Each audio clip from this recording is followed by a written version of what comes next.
magsisimula po sa grupo-grupong pananalangin.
Awitin po natin ang gumawa, gumawa.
Nuestro'y babalik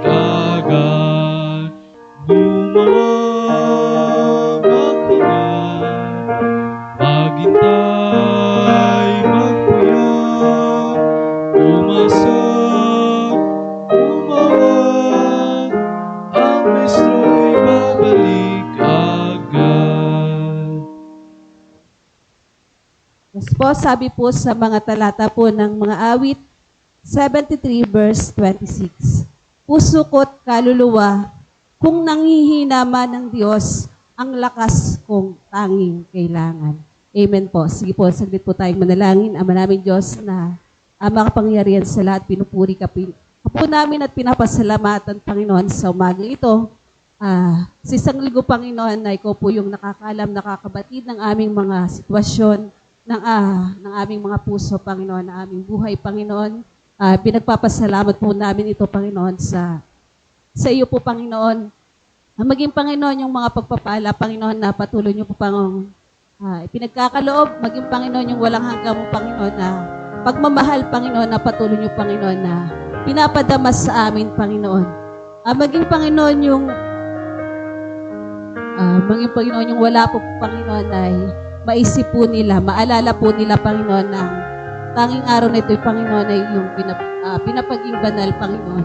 Maging, Panginoon, sa bawat isa, Panginoon, na narito, Panginoon, ay nagpapasalamat po kami dahil narito po sila, Panginoon, upang sambahin ka, Panginoon, sa Espiritu at sa katotohanan, Panginoon. Yandaan niyo po, Panginoon, aming puso at aming isip, Panginoon, sa panambahan, Panginoon, sa umaga ito.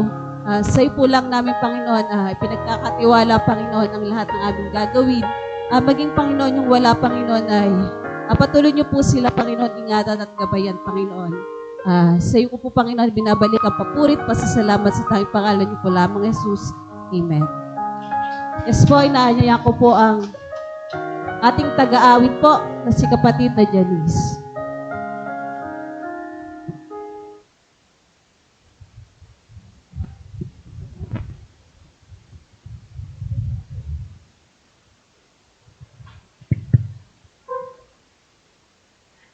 Palang umaga po sa ating mga kapatid.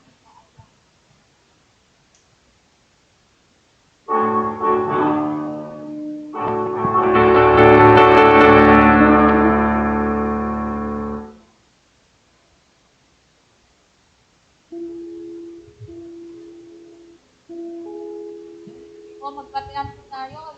Natin po mahal kita sa mga.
Ama namin Diyos na makapangyarihan sa lahat, Panginoon, maraming salamat sa buhay, sa kalakasan na pinagkaloob ng Panginoon sa ating lahat. Papasalamat ka, Panginoon, sa patuloy na biyaya na binibigay sa ating Panginoon, humingi ka ng katawan ng Panginoon, saan mga pagkukulang, saan mga gagawang kasalanan, Panginoon, pakalimutan mo, saan mga puso, Panginoon, upang Panginoon sa pagsambang ito ay Panginoon, wala nawa kami isang mapabuhay ng mga kasalanan. Pangamdalang Panginoon sa pangalan ng Apo Jesus.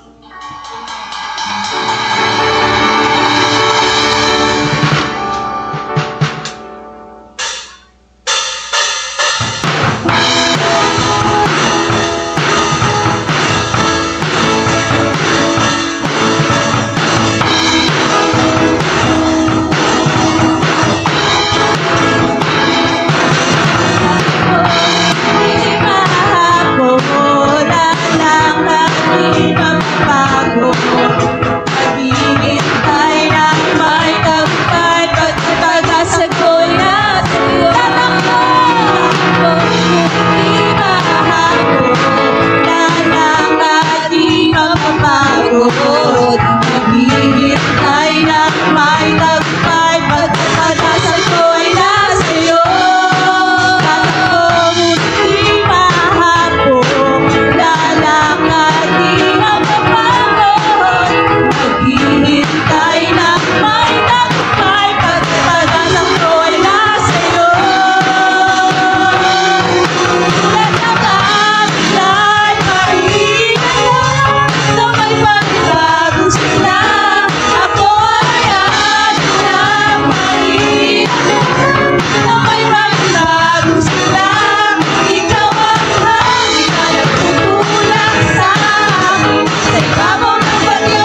sumahabol, inanais banal na presensya mo.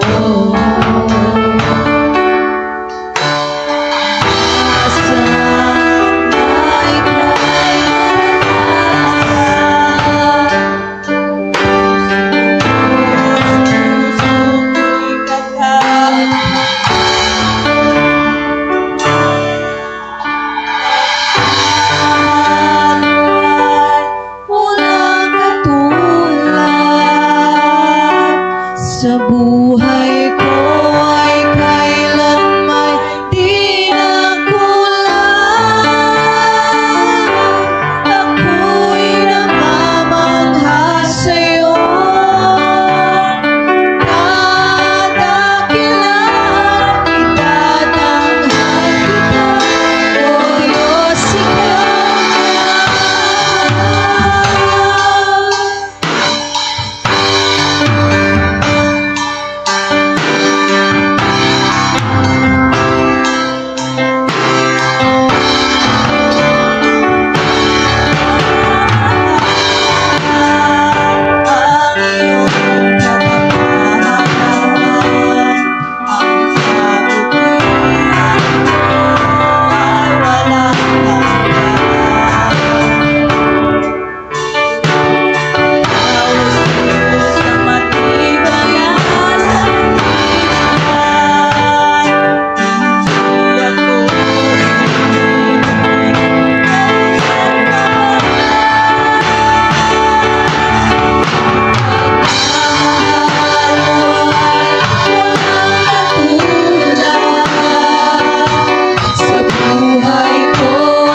Panginoon, maraming salamat po Diyos sa umagang ito, Ama. Lord, salamat po, Panginoon, sa music team po, Panginoon, sa aming tagapagpaawit po, Panginoon, na naway, Panginoon, ang iyong presensya po, Panginoon ninyo, ay aming makatagpo ngayong umagang ito, Panginoon.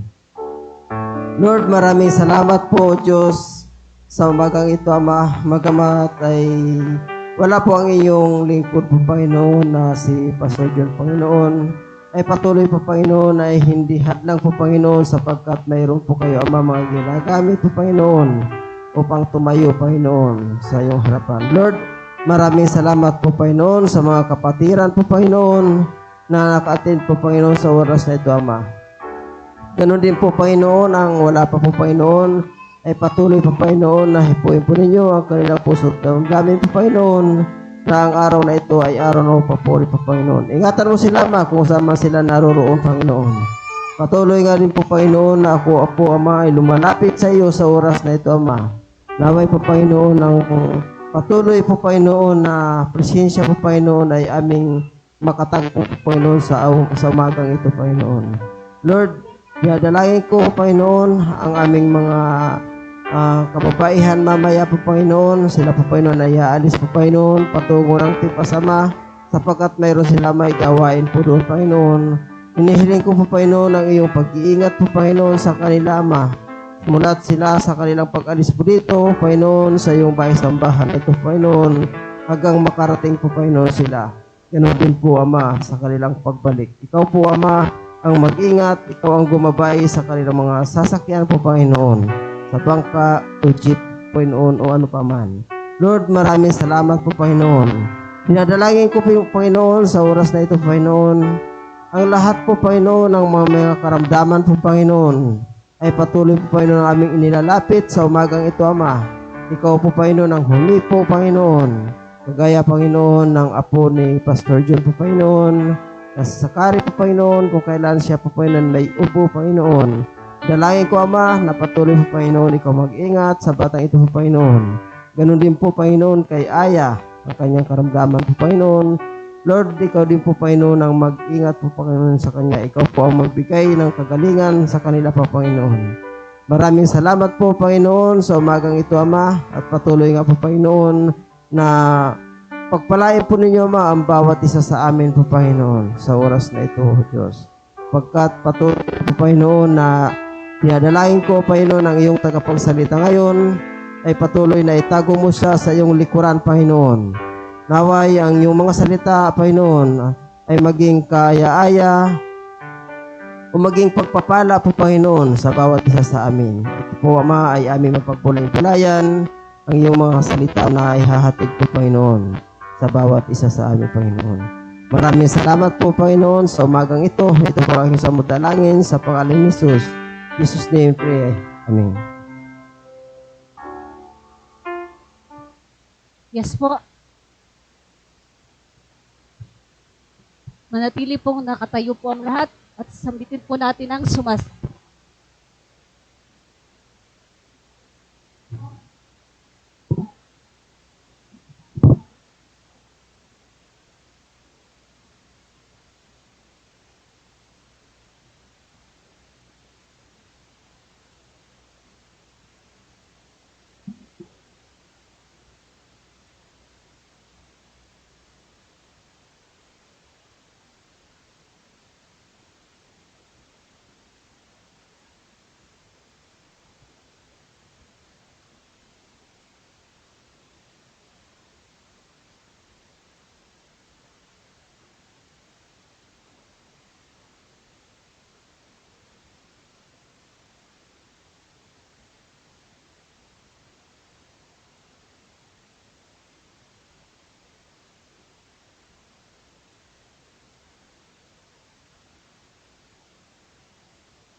Ayan, maraming salamat po. Good morning po sa bawat isa sa atin.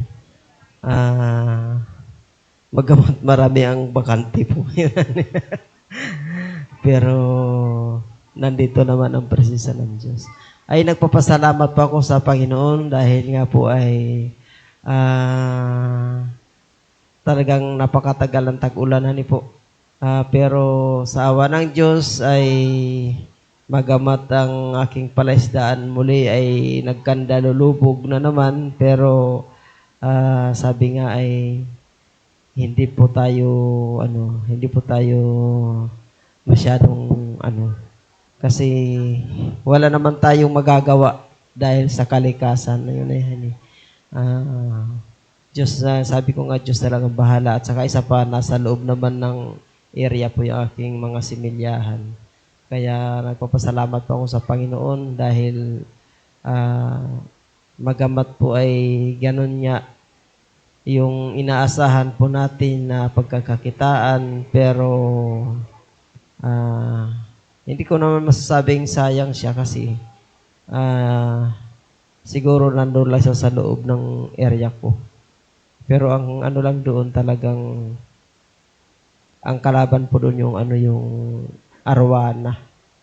Kaya maraming salamat lang din po sa Panginoon dahil yung pag-iingat po sa aking pamilya, at yun nga din po sa sa karamdaman na patuloy na nararanasan natin sa ating katawan. Pero sabi ko, Lord,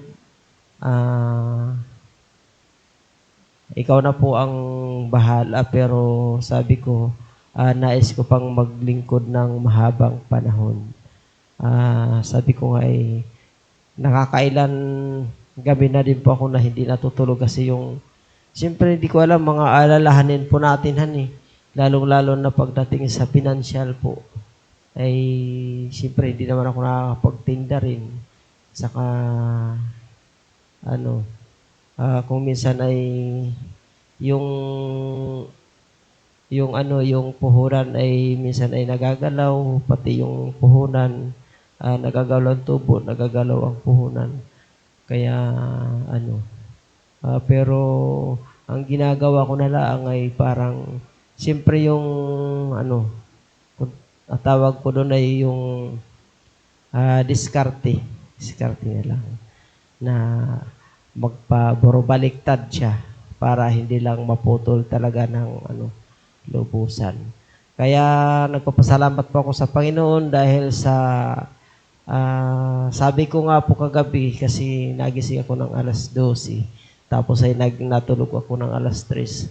Ayun, nakapagbulay-bulay pa ako doon sa sa awit 25.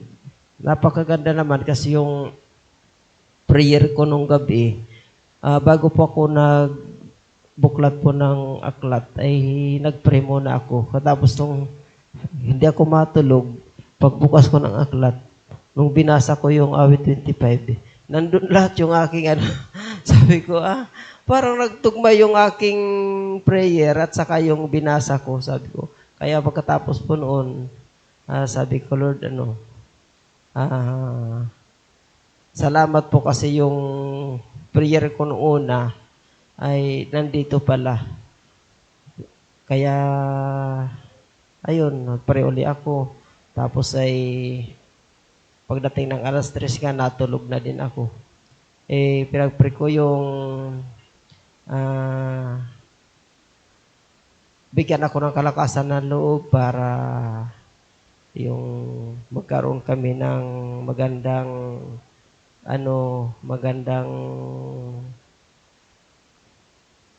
pag-uusap ng aking anak.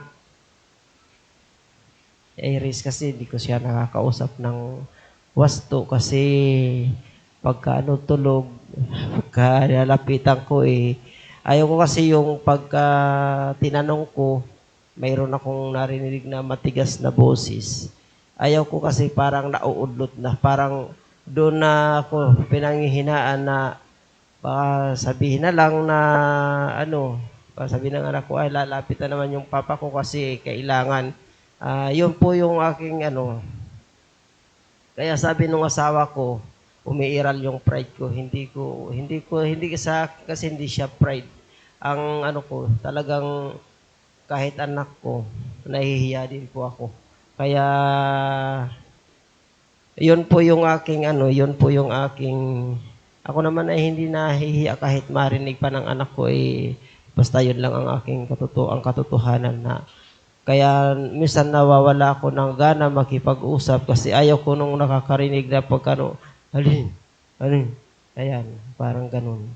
Ay, siyempre kapag mahinahon ang salita mo at sasagutin ka ng ganun, parang nauudlot na yung aking, yung uy, sasabihin. Kaya, ayun, sabi ko nga kagabi, bahala na si Lord sa kanya. Sabi ko, Lord, hindi ko siya kayang baguhin, pero walang imposible sa iyo. Sa lahat na, talagang pinagkakatiwala ko sa Panginoon. Kaya, pinupuri ko si Lord sa buhay po ng aking pamilya, sa bawat isa, at patuloy na, siya po ang manguna sa aking pamilya. Yun lamang po yung papasalamat.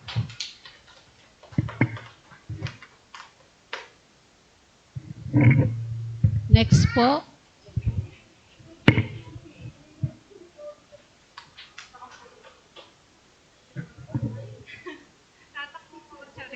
Ayun po. Happy Sunday po sa ating lahat. Ayun. Bagamat nakukunti tayo, nagpapasalamat po ko sa Panginoon. Naraos po ang birthday ng Komiya, siblings, especially sa aking bayaw, asawa, at syempre sa aking future pamangkin. Ayun, si Buntis. At nagpapasalamat po ako kay Lord na sa pagbiyahe namin nung last week at sa pag-uwi namin. Niligtas po aming biyahe, papunta at pa-uwi, bagamat na may konting minsang aberya, pero nagpapasalamat po kay Lord at nairaos po ang mga kaarawan ng aking minamahal sa buhay dito sa isla. At sa asawa ko, sa trabaho niya, sana pag-ingatan po siya ni Lord palagi. Bigyan po siya ng lakas, ng pangangatawan, at lakas ng loob palagi. At happy birthday, mahal. Mahal na mahal kita. At enjoyin mo ang buhay mo. At syempre, sa hanap buhay natin, sa trabaho mo, paggabayan ka ni Lord palagi. And sana magtuloy-tuloy ang presensya mo kay Lord.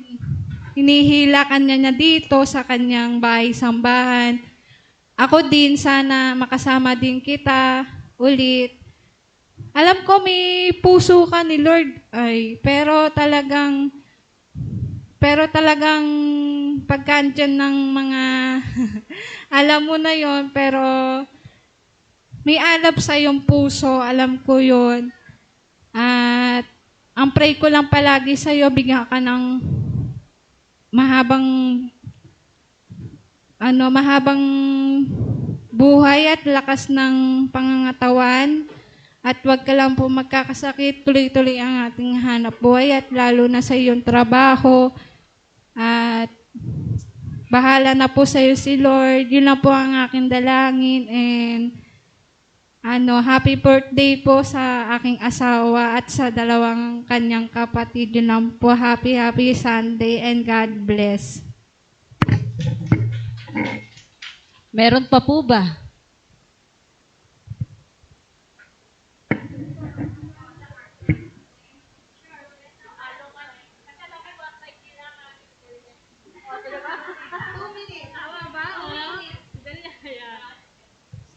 Aalis ka sila. Excited na si Jenny Rose kumanta. Yan, so... Kaya magandang umaga po, mga kapatid. Gusto ko rin sumama, kaso parang napapagod daw kasi kababiyahe lang na. Kasi gusto ko rin namang kumanta.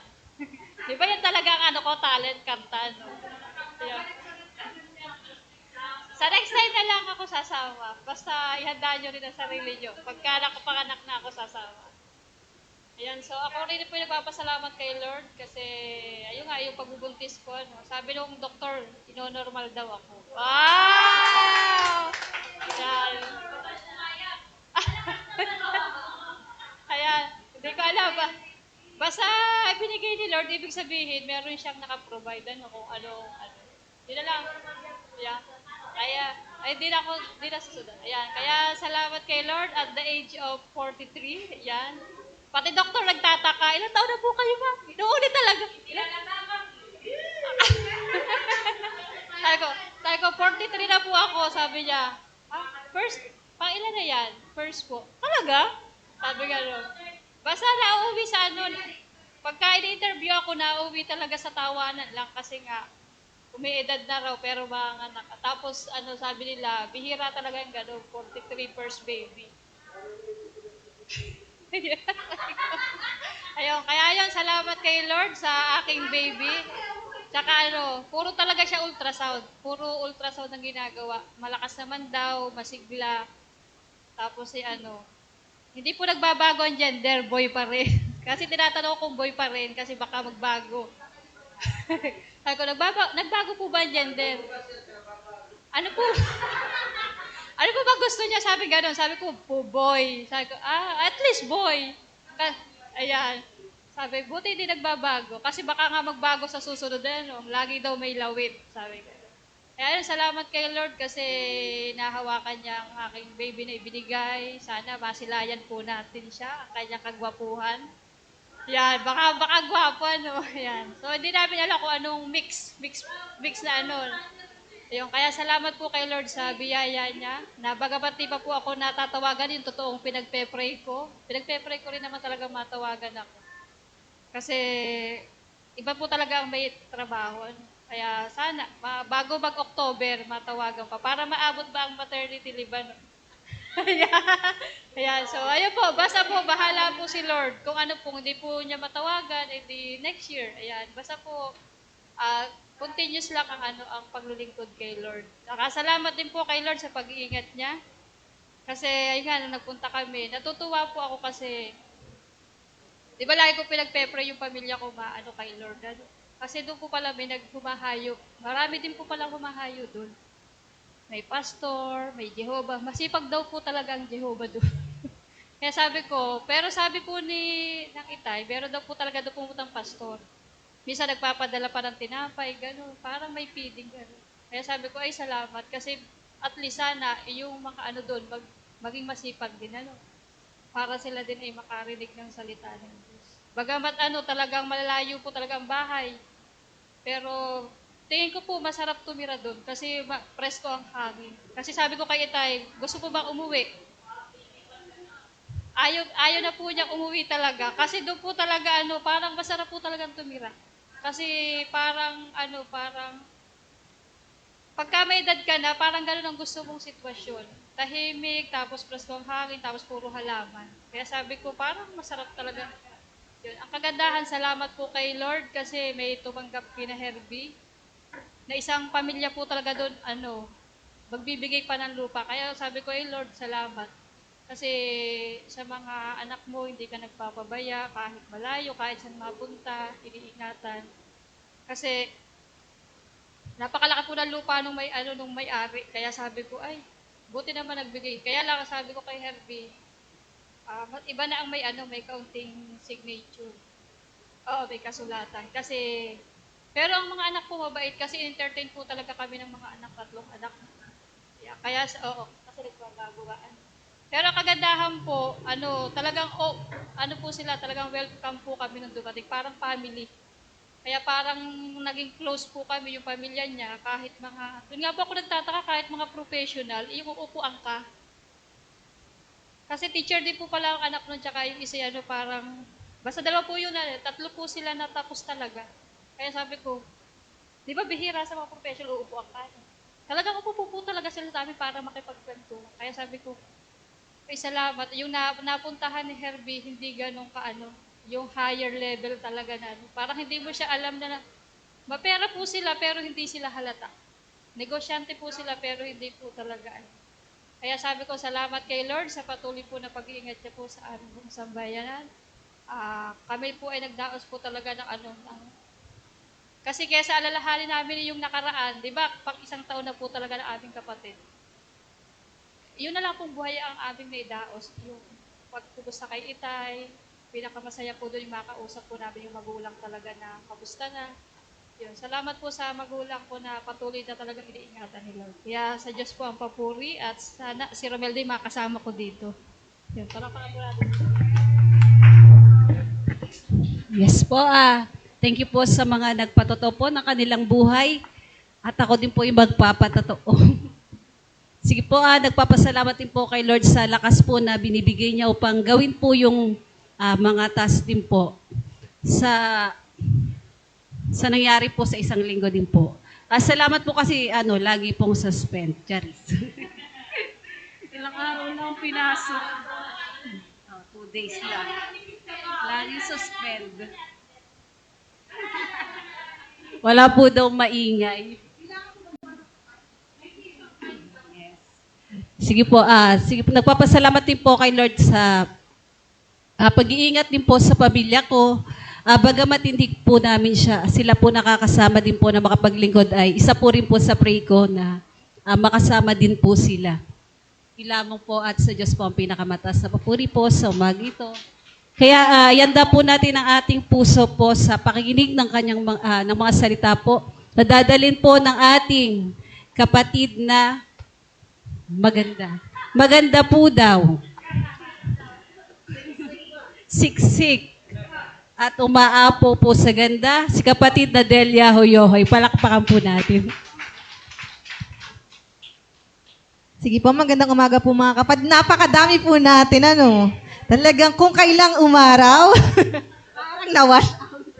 Hindi po. So, syempre, alam po natin ating mga kapatid, kung nasan man po sila ngayon, yung patuloy na pag-iingat po ng ating Panginoon ay nasa kanila. So, ang ating pong teksto po ay pinamagatang Trusting God in Silence. Ang ating pong teksto po ay magmumula sa aklat ng Isaias 40, verse 28 hanggang 31. Lahat po ay inaniyahang tumayo para po sa pagbasa ng kanyang mga salita. Again po, it's Isaiah 40, verse 28 hanggang 31. Ganito po ang sinasabi, hindi ba ninyo nalalaman? Di ba ninyo naririnig na itong si Yahweh ang walang hanggang Diyos, ang siyang lumikha ng buong daigdig?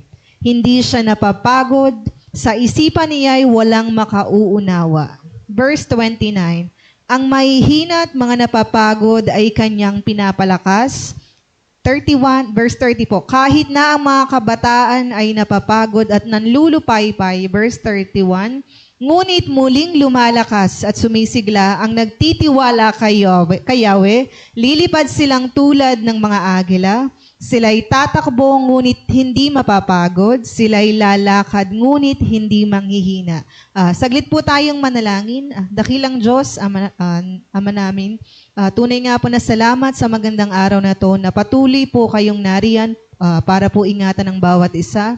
Dalangin po namin, Panginoon, sa oras na ito, patuloy po na yung karunungan nagmumula lamang po sa iyo ang patuloy po naming maranasan, patuloy po kayong magsalita at higit sa lahat, patuloy pong ipaunawa nyo sa amin ang iyong mga salita na ito po ay ang magbibigay lakas at buhay po sa amin bilang yung mga anak.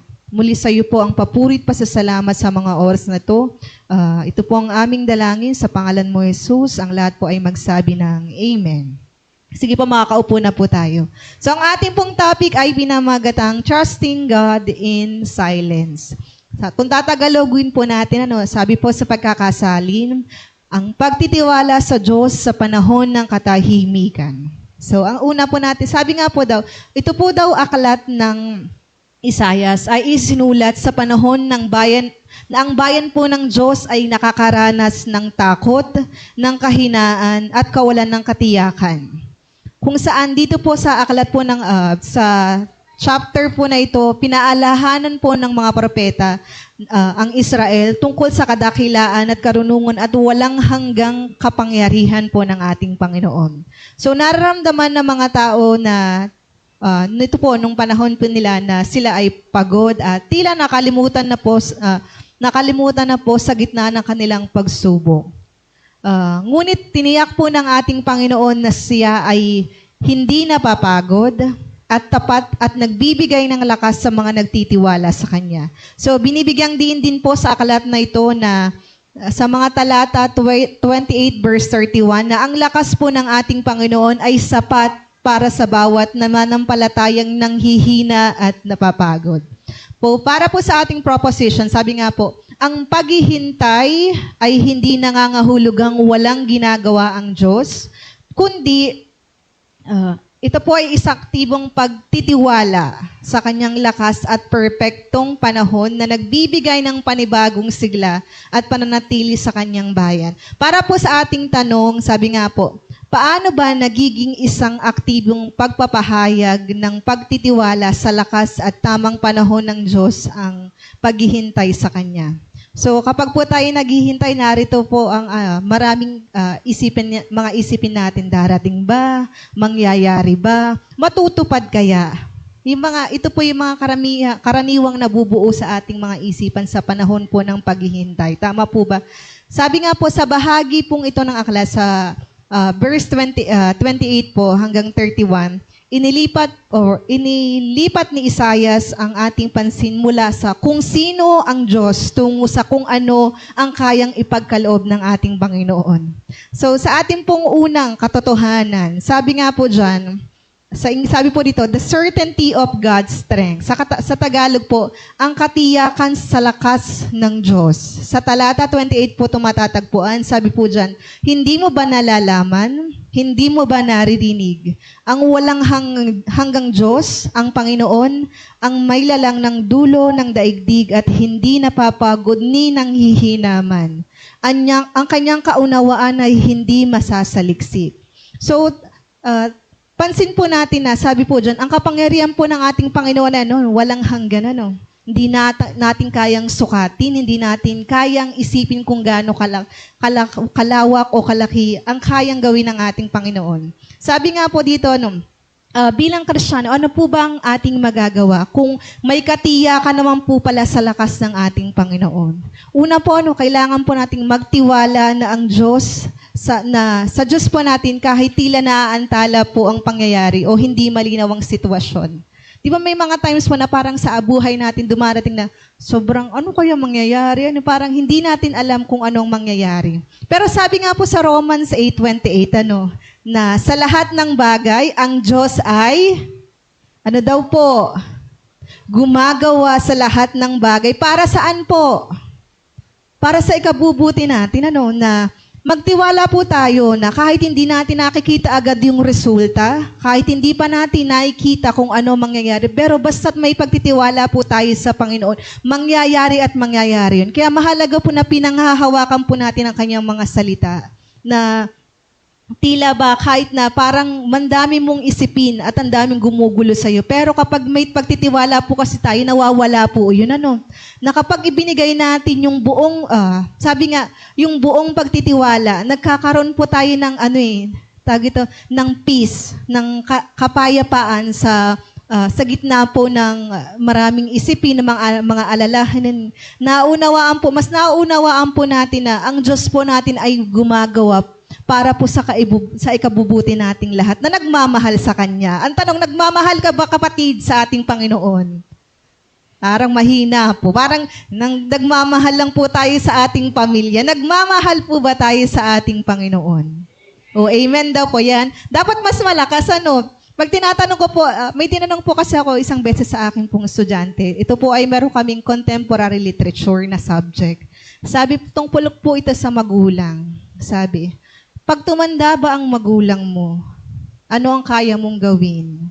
Meron po kasi akong tanong, is it part of our obligation or is it part of our obligation o respeto?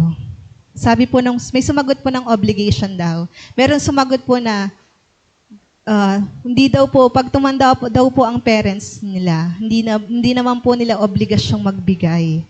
Merong sumagot na, opo, magbibigay ako, pero hanggang dito lang. So, dun po sa sagot nila, wala naman pong masama or hindi naman po mali ang sagot nila. Pero hinahanap ko po kasi yung sagot na, kaya kong alagaan ng magulang ko dahil mahal ko siya.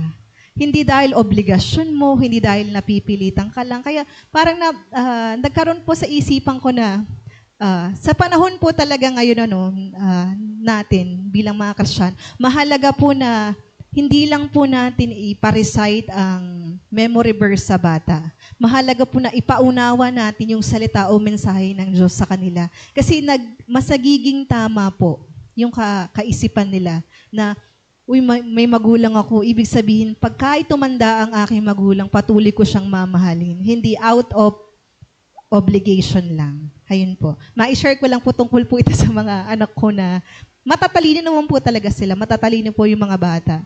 Pero minsan po, di ba pa nga po, pag sobrang talino natin, nawawala po ang emotional. Sobrang taas ang ating intelligence.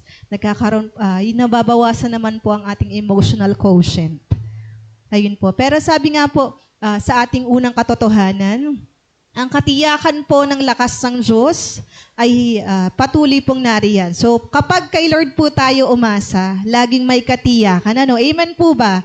Sabi nga po, sabi po sinasabi dito sa verse 28, ang kanyang kaunawaan ay hindi masasaliksik. So, wala pong nakakababatid, wala pong nakakaalam kung ano ang kapangyarihan at kung hanggang saan ang kayang gawin po ng ating Panginoon.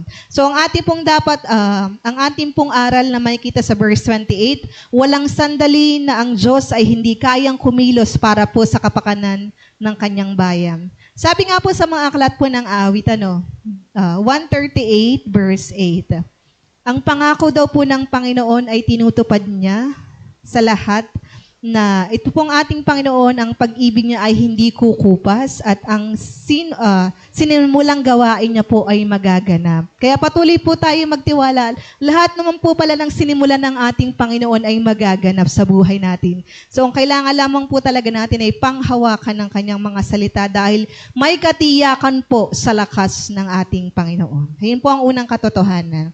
Susundan po ito ng verse 29 kung saan, sabi po dito, the character of God's sustenance. Sa Tagalog po, ang katangian ng pagpapanatili ng Diyos. Sabi nga po dyan, siya ang nagbibigay ng lakas sa nanghihina at nagdaragdag ng kapangyarihan sa walang lakas. So, isa pong katangian ng ating Panginoon ay mapagmahal at nagbibigay ng sapat. Sapat po sa tulong po niya upang ito po ay manatiling matatag. Kaya pansin po natin, kanyang pinapalakas ang mga umaamin ng kanilang kahinaan. So tayo po ba ay umamin na ng ating kahinaan sa ating Panginoon na, Lord, hindi ko ito kaya. Lord, nahihirapan na po ako. Madalas po ba nating sinasabi ito sa Panginoon sa prayer po natin? Na, Lord, nahihirapan po ako, parang hindi ko po ito kaya. O madalas po ba nating ipinagpe-pray na, Lord, palakasin mo pa po ako. Di ba sabi nga po, kapag po nag-pray tayo, lagi po natin tatandaan na kapag pinag-pray natin, dapat panghawakan din natin. Sabi nga po, ang kanyang kapangyarihan ay natatanggap sa pamamagitan ng pagdepende sa kanya, hindi sa sariling kakayahan. Kaya nga po sabi sa aklat po ng Kawikaan 3, verse 5-6, kay Yahweh ka magtiwala, buong puso at lubusan, at huwag kang mananangan sa sarili mong karunungan. Siya ay sangguniin sa lahat ng iyong balak at kanyang itutumbak ang lahat ng iyong lakad. Ayun po, umasa po tayo lagi sa lakas po ng ating Panginoon kaysa sa ating lakas. Kasi pag tayo po ay nagdepende sa kakayahan po natin, meron po tayong may mga limitasyon.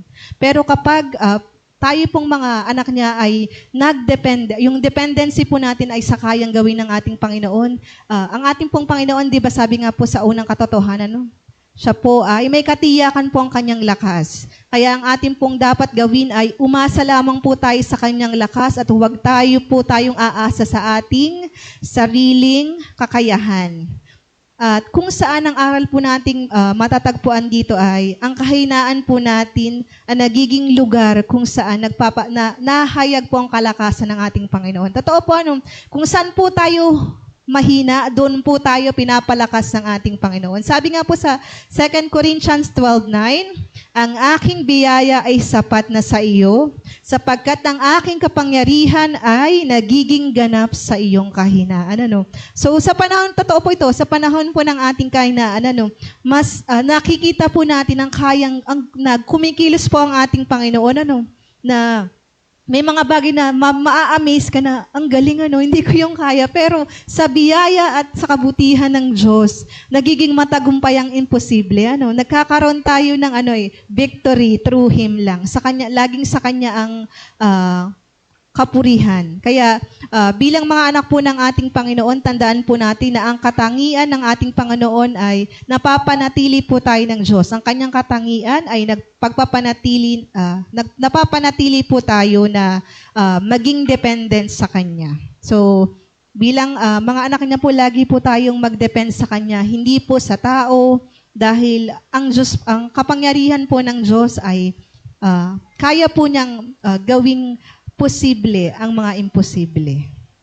Next po, sa ikatlo pong katotohanan, ang patuloy na suporta ng Diyos. Sa English po ito ay may translation na, sabi po dito, sabi nga po dito sa pangatlo, ang patuloy na suporta ng Panginoon. So sa matatagpuan naman po ito sa talata 30 hanggang 31. Sabi po dyan, kahit na ang mga kabataan ay napapagod at nanlulupaypay, ngunit muling lumalakas at sumisigla ang nagtitiwala kay Yahweh, lilipad silang tulad ng mga agila, sila'y tatakbo ngunit hindi mapapagod, sila'y lalakad ngunit hindi manghihina. Ano pong sabi sa kanta kanina? Hindi mapapagod ating tayo'y punan ang patlang. Tayo po ay magkakaroon ng fill the missing. Ayun, the blank. Okay, unang line. Tulad ng blank. Tayo ay blank. Hindi blank. Ang tayo'y blank ng blank. Ng buhay at blank sa mga blank. Ng blank na nanghihina. Ayun po, Nakaw, hindi po kabisado ang kanta. Paano po kung wala tayong PowerPoint? Ayun po. So sabi, katulad po ng sinasabi po sa verse 31, tayo po daw po ay muling lalakas, sisigla kapag po tayo ay nagtitiwala po sa ating Panginoon. Pwede po naman po tayo, lilipad silang tulad ng mga agila. At may comparison po, lilipad daw po tayong tulad ng mga agila. Tayo'y tatakbo ngunit hindi mapapagod. Sinong gusto pong tumakbo rito pero hindi mapapagod? Sinong gusto pong tumakbo ngunit hindi papapagod? Kaya Irene, tumakbo ka. Sabi ni Irene, tatakbo ka ba? Tatakbo ka, pero hindi mapapagod. Ayun po sabi po sa sila ilalakad ngunit hindi. Tingnan nyo naman po isa pong katotohanan,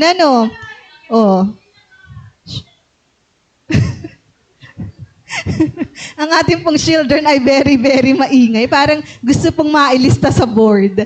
Ayun po, sabi nga po, sila ilalakad ngunit hindi manghihina. Isang patotoo po ito si Ate Celi, At sa kanyang age na 16.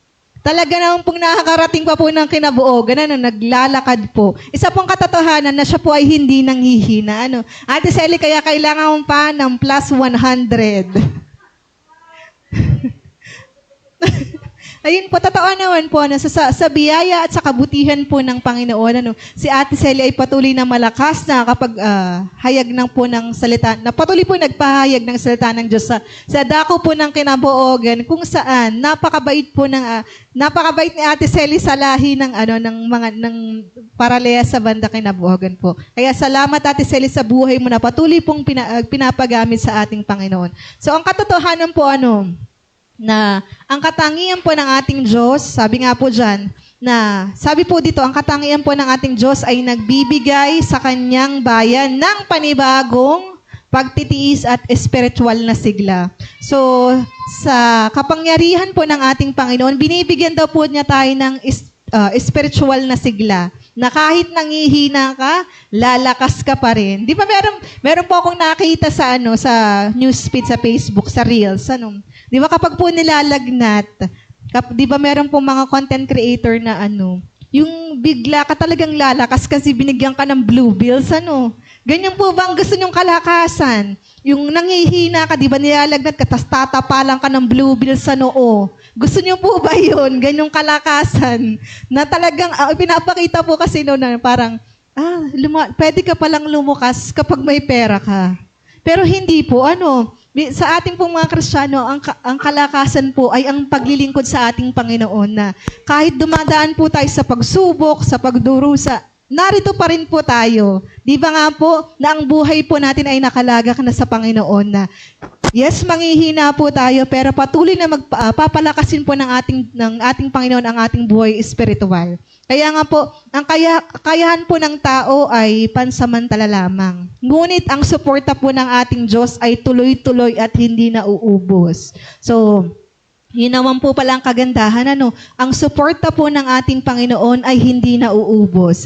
Kaya nga po, lagi po nating tatandaan na magsanay po tayo na patuloy na nakadepende sa Diyos sa bawat panahon po ng ating buhay. Sa bawat panahon po pala. Tingnan po natin sa Awit 62 verse 8. Awit 62 verse 8.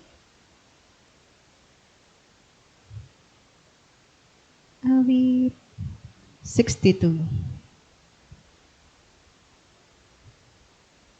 Ito po ang sabi, Mga kababayan, sa lahat ng oras, magtiwala sa Diyos. Sa Kanya ilagak ang iyong pasaning ngayoy dinaranas. Siya ang kublihang may dulot na lunas. Tingnan niyo po, napakaganda po. Siya daw po ang kublihang may dulot na lunas. Sa Kanya ilagak ang inyong pasaning dinaranas. So, kapag daw po tayo may pinagdadaanan, ibigay mo na lang kay Lord. Ibigay mo na. Wag mo nang sarilinin. Ibigay mo sa Panginoon, sabi nga dahil magsanay po tayo na ang pagdepende po sa Diyos sa bawat panahon ng ating buhay, kung saan nasa Kanya po talaga ang yung kapayapaan na hindi kayang ibigay ng mundo. Yung kapayapaang sa Kanya mo lang matatagpuan. So, ang ating pong matututunan sa verse 30 at 31, so pinapagana po tayo ng Diyos, hindi lamang upang lumipad. Tandaan po natin, hindi lamang daw po para lumipad. So sa panahon po ng tagumpay, kundi para lumakad. Magkasama po pala ito, hindi pa lang para lumipad. So, kung kayo po ay may pang-airplane, dapat marunong din po tayo lumakad. Kung meron po tayong pang-airplane, matuto rin po tayong mag-commute, maglakad po tayo. Sabi nga, nang may katapatan sa pang-araw-araw po ng ating buhay. Sabihin po natin, sabay-sabay, hindi lamang upang lumipad sa panahon ng tagumpay, kundi upang lumakad ng may katapatan sa pang-araw-araw na buhay. So, ang itinuturo po natin, tinuturo po ng mga talatang ito sa ating buhay na tayo daw po bilang mga Kristiyano ay hindi lamang para lumipad, kundi para po lumakad sa ating mga buhay na may katapatan po sa ating Panginoon. Amen po ba? Totoo po na bilang mga Kristiyano po, dapat po tayo ay nakikita po sa ating buhay at lagi po nating ayun po. Nakikita po sa ating buhay na patuloy po tayong lumalakad ng may katapatan po sa araw-araw po ng ating buhay. Yung simpleng pag sinuklian ka ng 5 peso, tapos alam mong sobra, ibalik mo agad, Kasi po, yung pong ating reflection, tayo po ay nagiging reflection ng pagiging Christ-likeness. Kaya, gawin po natin sa ating mga buhay na patuloy po tayo maging tapat dahil ang ating pong Panginoon ay patuloy na nagtatapat sa ating mga buhay. So, ipinapaalala po ng aklat ni Isaias na ang lakas po ng Diyos ay, number 1, mapagkakatiwalaan. Number 2, nagpapanatili, at pangatlo po ay walang hanggan. So, maaari po tayong mabigo sa lakas ng tao. Ngunit ang Diyos po natin ay hindi kailanman napapagod. Kaya pinalakas niya po ang may hina, pinapanatili ang mga pagod at patuloy na nagbibigay ng panibagong sigla sa mga nagtitiwala sa Kanya. Kaya nga po kapag tayo ay umaasa sa Panginoon, natutuklasan po natin na ang Kanyang tulong at suporta ay sapat para sa bawat panahon ng ating buhay. Kaya sa pagkatapos po natin, lagi po nating tatandaan na yes, manghihina po tayo, pero ang sabi po ng ating Panginoon, ang Kanyang mga salita, tayo ay tulad ng agila. Sabi sa kanta, hindi mapapagod ating tayo'y magdadala ng ng buhay at sigla. Saan? Sa mga anak ng Diyos na nangihina. Kaya sa Diyos po ang papuri na tandaan po nating trusting God in silence. Ito po ay sa aklat po ng Isaiah 40:28 hanggang 31. Sa Diyos po ang pinakamataas na papuri. Yan, thank you po sa naghatid po ng mga mensahe po sa umagang ito. Nawa po ay may natutunan po.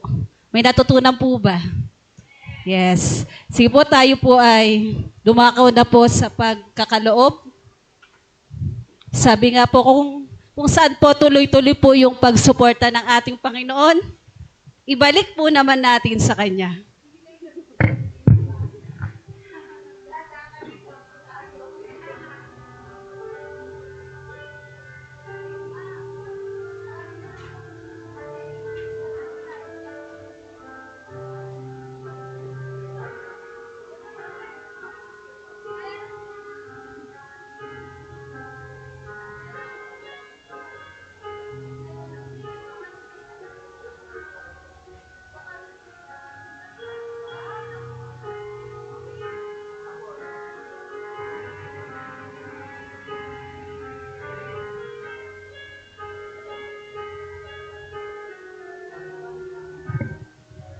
Sige po, inaya ko po ang lahat na tumayo po. At awitin po natin ang Amay Tanggap.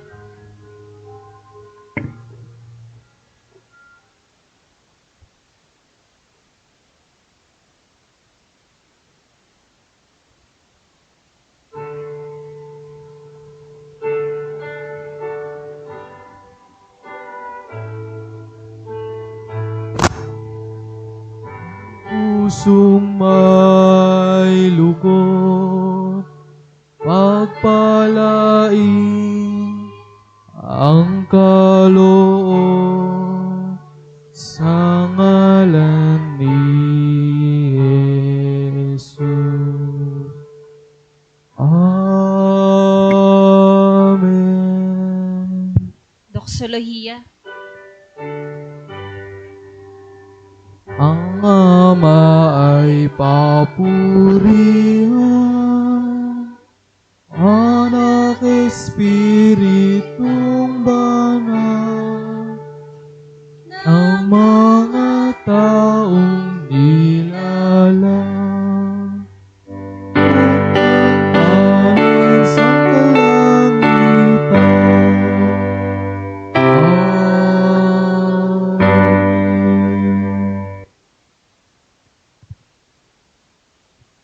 Panginoon, maraming salamat po, Diyos, sa mapagpala mong mga salita po, Panginoon, aming narinig ngayon umagang ito, Panginoon. Lord, naway po, Panginoon, na ito po, Panginoon, ay maging kalakasan sa bawat isa po, Panginoon, sa amin. Tunay nga po, Panginoon, ay pagpapala na tulad po, Panginoon, ng agila na hindi kami mapagod, Panginoon. Katulad po, Panginoon, sa gagawin nila ngayon po, Panginoon, na tutungo sila ng tipas po, Panginoon. Lord, ikaw po, Panginoon, nawa ang mag-ingat sa kanila at upang maging kalakasan niya po, Panginoon, ang kanilang pagdalo ng mga gawain po, Panginoon, ay patuloy po, Panginoon, na maging pagpapala, Panginoon, sa bawat isa. Lord, maraming salamat po, Panginoon, sa umagang ito at patuloy nga po, Panginoon, ay pinupuri ka namin, pinasasalamatan sa pangalan ni Kristo Jesus. In Jesus' name, pray. Amen. Tatlong amen po.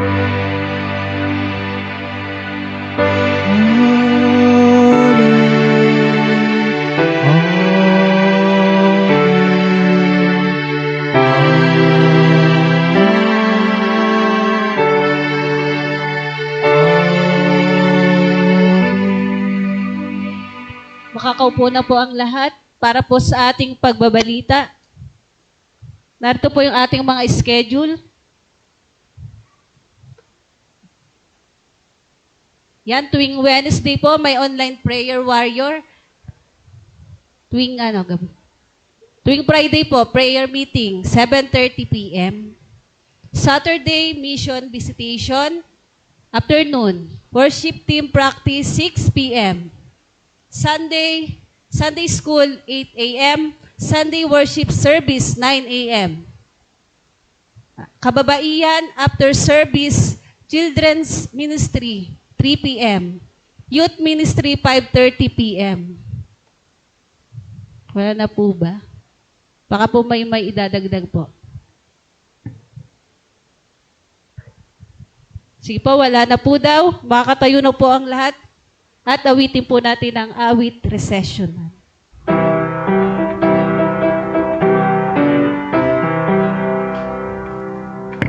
Ang Diyos ay sumating na hanggang muling pagkikita.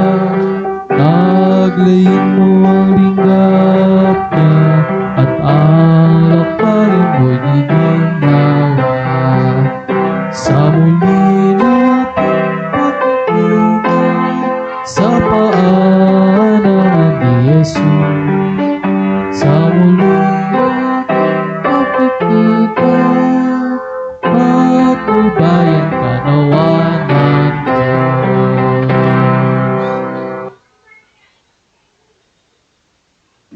Hallelujah. Papurihan ka, Panginoon.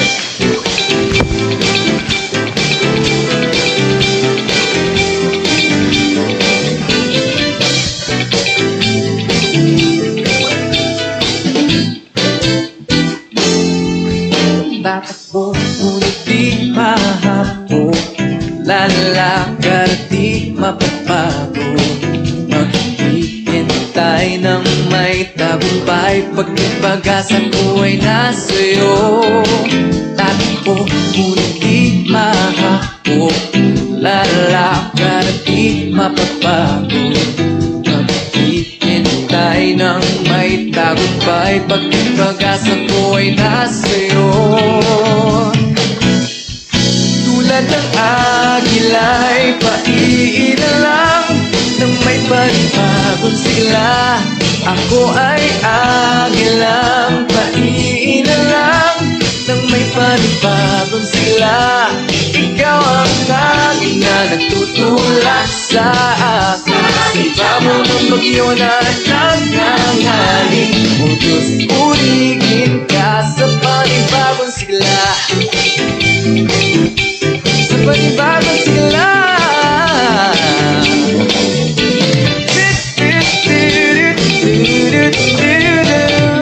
Ko ay tatakbo.